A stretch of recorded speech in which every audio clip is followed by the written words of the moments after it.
You gave Alex the company? I asked, barely able to keep my voice steady. Without even telling me? My father, seated behind his massive oak desk, didn't flinch. He flipped through a stack of papers, barely sparing me a glance. He's the son, Sophia. It's his role to take over. The room seemed to close in around me. I gripped the back of the chair in front of me, trying to steady myself. His role? I echoed, my voice rising. Papa, I've spent years preparing for this. I know the business inside and out. Alex he doesn't care about the company like I do. Sophia, he said, his tone calm but final, this isn't about caring. It's about tradition, and tradition says the son takes over. My name is Sophia Ramirez, and I'm 28 years old. For as long as I can remember, my father has been the most important figure in my life, stern but fair, as long as you stayed within the boundaries of his expectations. He built our family's import-export business from nothing, and I grew up watching him pour his heart and soul into making it a success. By the time I was 15, I knew I wanted to be a part of it. Not just a part, I wanted to lead it one day. I worked for that dream tirelessly. I graduated with honors, earned a degree in finance, and spent countless hours shadowing my father at work. I took on internships that gave me hands-on experience in logistics and operations, and I even started proposing changes to improve efficiency. My father always nodded approvingly at my ideas, saying things like, "You're sharp, Sophia. You'd make a great CFO one day." The CFO line stung every time. It was a compliment, sure, but it was also a boundary. No matter how hard I worked, how much I knew, or how passionate I was, he never once said, "You'd make a great CEO." Because that role was reserved for Alex, my younger brother. Alex and I couldn't be more different. Where I was driven and disciplined, Alex was charming but lazy. He breezed through school with mediocre grades, more interested in soccer practice and late-night parties than studying. When he joined the family business, he treated it like a side gig, a fallback option in case his real dreams didn't pan out. He'd come in late, leave early, and spend most of his time scrolling through his phone or chatting with friends in the office. Despite this, my father adored him. "He just needs time to grow into his role," he'd say whenever I pointed out Alex's lack of effort. "He's still young." It was infuriating, but I kept telling myself that my work would speak for itself. That one day my father would see what I was capable of and reconsider.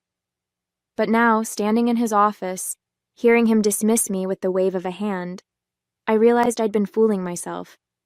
The announcement of Alex's promotion spread quickly through the company. My colleagues, who had come to respect my work over the years, offered me awkward smiles and whispered words of sympathy. Even the employees who liked Alex looked uneasy. It was clear to everyone that he wasn't ready for this responsibility. I tried to focus on my current projects, but the frustration and resentment gnawed at me.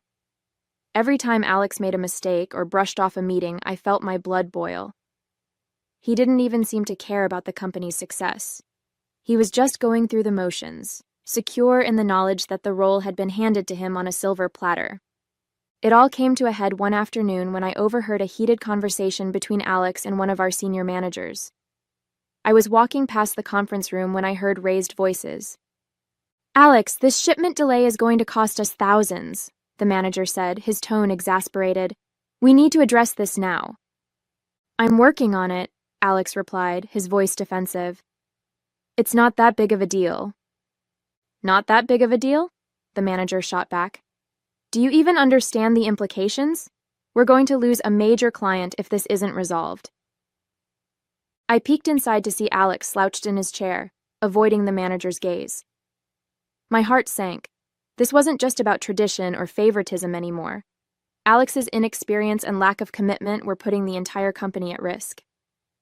That evening, I sat at my kitchen table, my laptop open in front of me.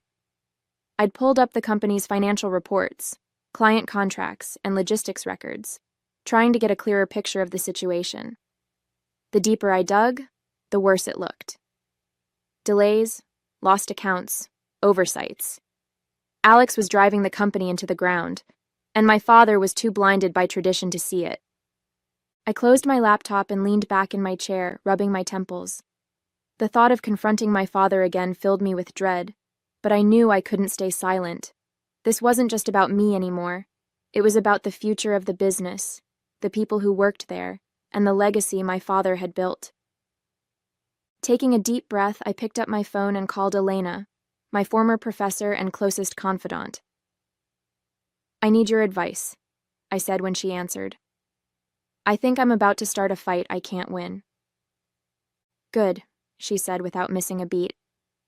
"That means it's worth fighting for." The business's struggles became impossible to ignore. Within weeks of Alex taking over, delayed shipments and missed deadlines had started piling up. The company's once pristine reputation was now being whispered about in industry circles, and loyal clients were quietly exploring other options. My father, ever the optimist where Alex was concerned, continued to excuse his mistakes. "He's learning, Sophia," my father said one evening at dinner, his tone dismissive. "These things take time." "How much time, Papa?" I shot back, unable to keep the frustration out of my voice. "Do you even realize how many accounts we've lost this month? Or how close we are to losing one of our biggest clients?" Alex, seated across from me, rolled his eyes. "Relax, Sophia. I've got it under control." My hands tightened around my fork. "Under control? Like the shipment to Valencia last week? Or the contract renewal you forgot to send?" Okay, my father interjected, his voice stern. "That's enough. We're not going to fix this over dinner." I bit my tongue, pushing back the words I wanted to say. The tension at the table was suffocating, but my father's stubbornness was worse. He wouldn't listen. Not yet. That night, I called Elena.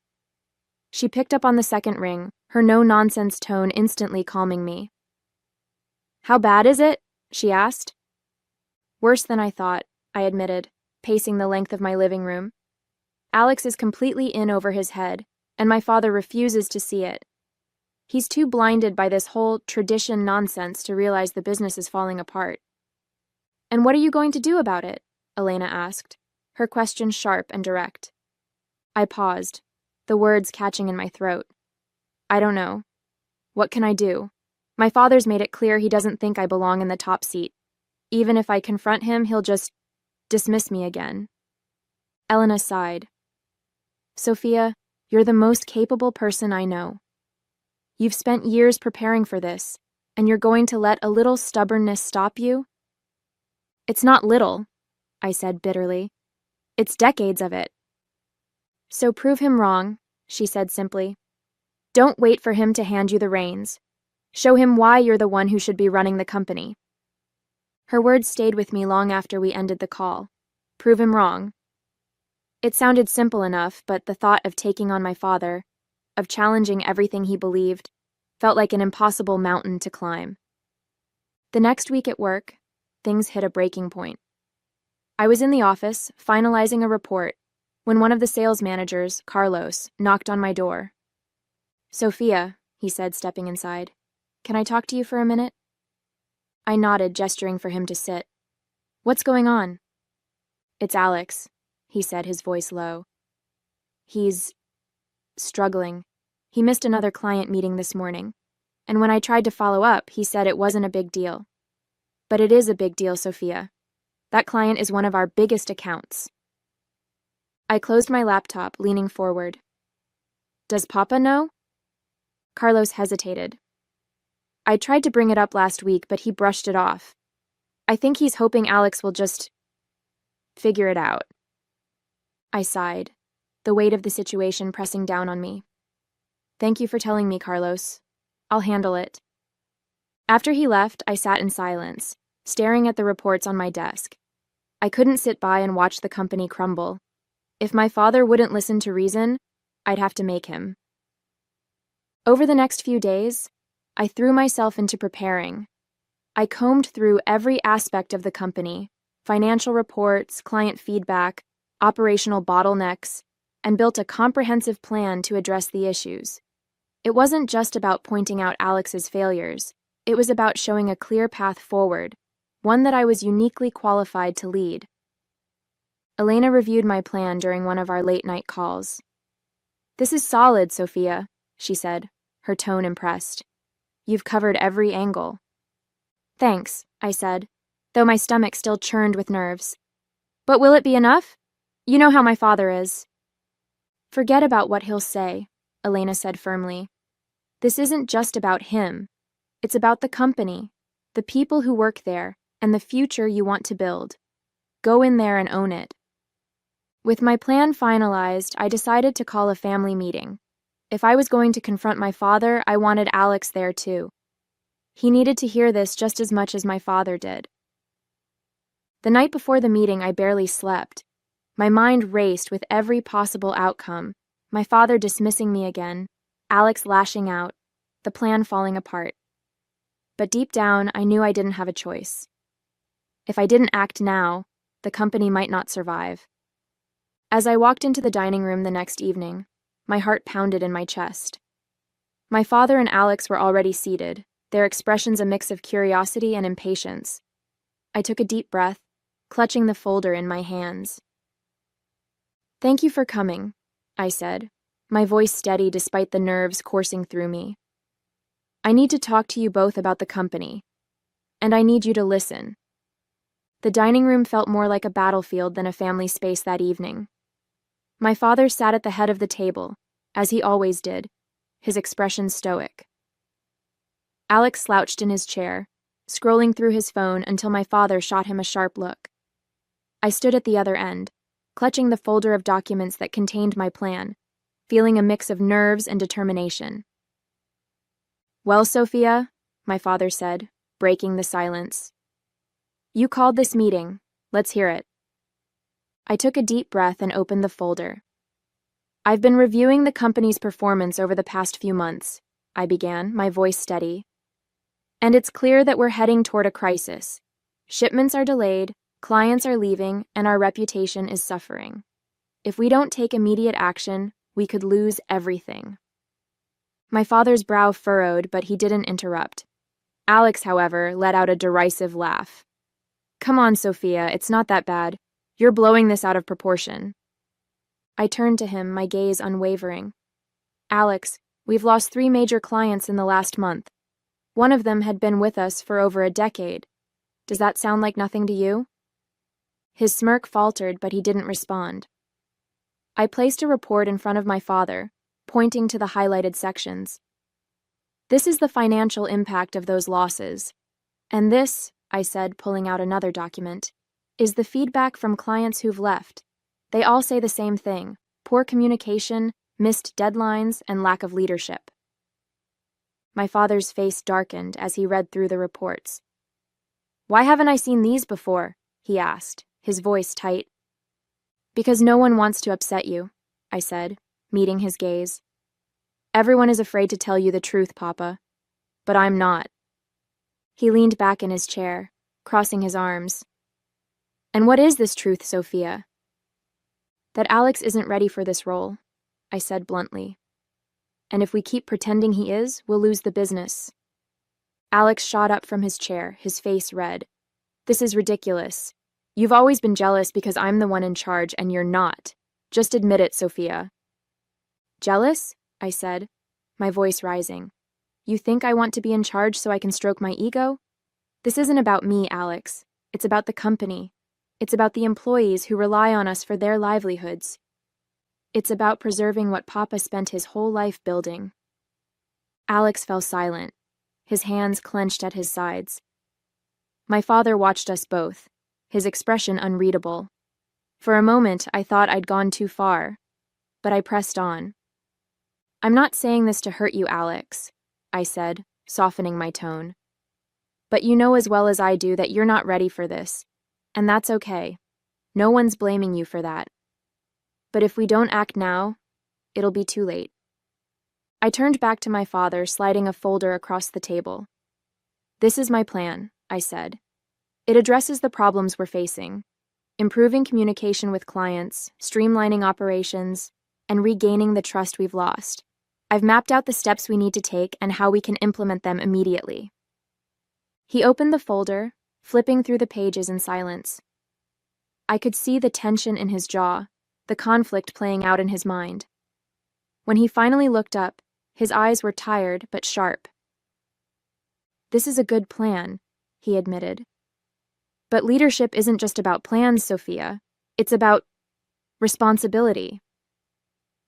"And I've been responsible my entire life," I said, my voice steady. "You know that. You've seen how much I care about this business, how hard I've worked. I've earned this, Papa. All I'm asking for is a chance to prove it."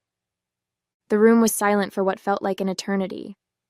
My father stared at me, his gaze heavy with the weight of decades of tradition and expectations. Finally, he turned to Alex. "What do you think?" he asked. Alex looked stunned. "What do I think? You're seriously considering this?" "I am," my father said quietly. "Because Sophia's right. This business can't survive if we keep going the way we are." Alex opened his mouth to argue but stopped himself. He sank back into his chair, his shoulders slumping. "Fine," he muttered. "Let her do it." My father turned back to me, his expression solemn. "You'll have your chance, Sophia," he said. "But understand this, it won't be easy. You'll need to prove yourself every step of the way." I nodded, my heart pounding. "I understand, Papa, and I won't let you down." That night, as I left the dining room, I felt a strange mix of emotions: relief, pride, and a lingering sense of uncertainty. I'd won the battle, but the war was far from over. The real work was just beginning. The following weeks were a whirlwind. Stepping into a leadership role meant long hours, tough decisions, and constantly proving myself, not just to my father, but to the entire company. My first order of business was meeting with the department heads to address the chaos Alex had left behind. They were wary at first, their skepticism evident in the way they hesitated to speak freely. But as I listened to their concerns and implemented quick, effective solutions, the mood began to shift. Slowly but surely, trust was being rebuilt. At home, things were more complicated. My father's demeanor was a mixture of pride and unease. He had spent his whole life believing that leadership was a man's role, and while he was starting to see the truth, old habits didn't die easily.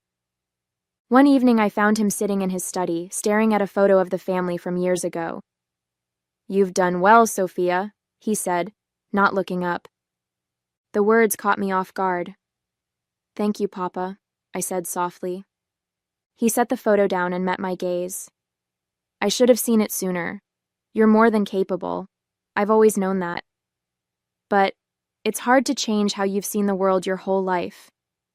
I nodded, understanding the weight of his words. "It's not just about you changing, Papa. It's about what's best for the company and for our family." He gave a small, reluctant smile. "I see that now?" Alex, on the other hand, was a different story. For the first few days after I took over, he barely showed his face around the office. When I finally cornered him in the break room, he looked uncomfortable, avoiding my eyes as he grabbed his coffee. "You don't have to hide, Alex," I said gently. "This isn't about you failing. It's about putting the company first." He sighed, leaning against the counter. I feel like I let everyone down, especially Dad." "You didn't let anyone down," I said. "You were put in a position you weren't ready for. That's not your fault." He looked at me, his expression softening. "You really mean that?" "Of course I do. You have so many strengths, Alex. Leadership just isn't one of them, and that's okay. It doesn't make you any less valuable." For the first time in years, we talked openly about the pressure he'd felt, the mistakes he'd made, and the weight of expectations. By the end of the conversation, I could tell he felt lighter, even if he wasn't quite ready to admit it. As the weeks turned into months, the company began to stabilize. We regained 2 major clients and implemented new systems to prevent the kind of mismanagement that had caused the earlier chaos. My father started attending fewer meetings, trusting me to handle the day-to-day operations. Even Alex found his place, taking on a role in marketing where his creativity and charisma could shine without the burden of leadership. At night, as I sat in my office reviewing the day's work, I often felt a mix of relief and exhaustion. The journey had been anything but easy, but for the first time in my life, I felt like I was exactly where I was meant to be. 6 months later, the business was unrecognizable, in the best way. Systems were running smoothly, client relationships were stronger than ever, and the morale among employees had visibly improved. I'd worked hard to rebuild the trust that had been fractured, and the results were starting to show. Every success, big or small, felt like a validation, not just of my leadership, but of my worth. For the first time, I felt truly confident in my role. The doubt that had haunted me for years, the feeling that I needed to prove myself, was fading. I knew I belonged here. Every decision I made, every problem I solved, solidified that belief. It wasn't about pleasing my father or outshining Alex anymore. It was about doing what I loved and doing it well. My father had changed too. He no longer hovered over my decisions or questioned my judgment. Instead, he asked for updates with genuine curiosity and offered advice only when I sought it out. One afternoon, he stopped by my office, a rare visit these days. "I was going through the old client records," he said, leaning against the doorframe. "You brought back a client we lost 5 years ago. I couldn't do that, but you did." I smiled, feeling a warmth I hadn't expected. "Thanks, Papa. It wasn't easy, but I knew it was worth it." He nodded, his expression softening. "I'm proud of you, Sophia. You've done more for this company than I ever could have imagined." Hearing those words from him, after everything we'd been through, was more satisfying than I could have hoped. It wasn't just about the business anymore. It was about his respect, something I'd spent my whole life chasing. Alex was thriving too, in his own way. He'd embraced his role in marketing, using his creativity and natural charm to bring fresh ideas to the company. He even started pitching new campaigns to me during our meetings, and while we didn't always agree, there was a new sense of collaboration between us. For the first time, we weren't competing. We were working together. At home, things felt lighter. Family dinners were no longer filled with tension, and my father had started asking about my ideas and plans, listening in a way he never had before. Even my mother, who had always stayed quiet during these debates, began chiming in with encouragement and praise. One evening, as I walked through the office after hours, I stopped by the conference room and looked out at the view of the city lights. This was my company now. Not because it had been handed to me, but because I'd earned it. I thought about the girl I'd been 6 months ago, angry, overlooked, and unsure of her place. That girl was gone. In her place was someone stronger, more confident, and unafraid to fight for what she deserved. This was just the beginning. There were more challenges ahead, more mountains to climb, but I knew I could face them.